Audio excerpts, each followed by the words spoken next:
Waké, le journal écrit à ce sujet ceci: ce qui a été déjà fait, le Premier ministre a visité ce chantier samedi et inauguré le guichet emploi de l'université Alassane Ouattara.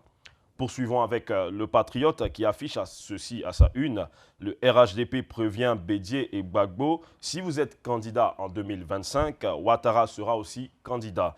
Nous allons le lui demander, parlant des propos tenus par le ministre Amadou Touré.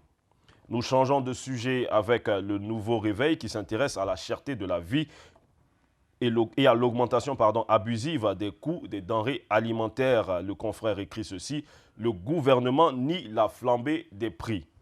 Le gouvernement hier, le prix des produits affichés sur les réseaux sociaux semble exagéré.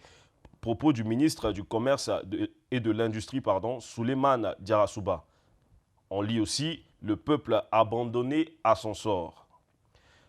Allons maintenant avec l'intelligent d'Abidjan sur le même sujet qui affiche un autre pan du discours du ministre qui dit refuser de payer quand un article est trop cher. Les prix sur les réseaux sociaux ne reflètent pas la réalité.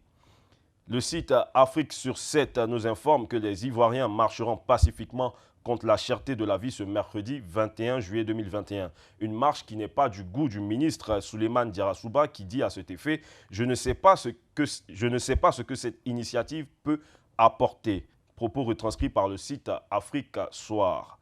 On reste dans le même cadre avec Connexion Ivoirienne qui publie ceci sur un ton ironique: et si les nombreux ministères inutiles et farfelus participaient à la cherté de la vie?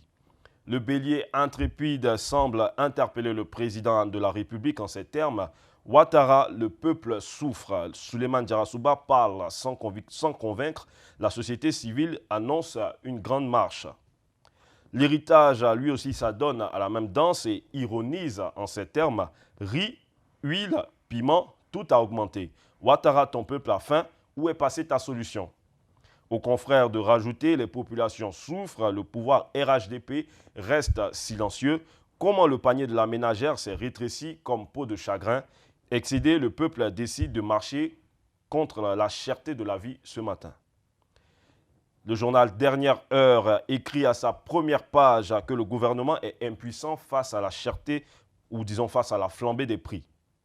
Il ajoute que le ministre du Commerce parle sans convaincre et que l'incapacité du gouvernement de Ouattara et du RHDP est étalée au grand jour. Nous changeons de cap avec le temps qui nous donne plus d'informations sur ce qui s'est passé hier à l'ambassade à La Haye au sujet de l'enrôlement de Charles Blé Goudé. Nous pouvons également lire ceci: des consignes fermes venues d'Abidjan.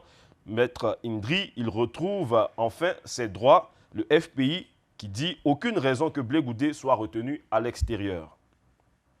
Nous terminons cette revue de presse avec le site Kwasi qui nous informe que la grève des syndicats en rapport avec la Direction générale des impôts est prévue pour le mercredi 21 juillet 2021. Mesdames et messieurs, c'est terminé pour cette revue de presse de ce jour. Ce fut un plaisir de partager ces instants avec vous. Retrouvons-nous demain pour plus d'actualités sur l'Intelligent TV, votre télé préférée. À très bientôt.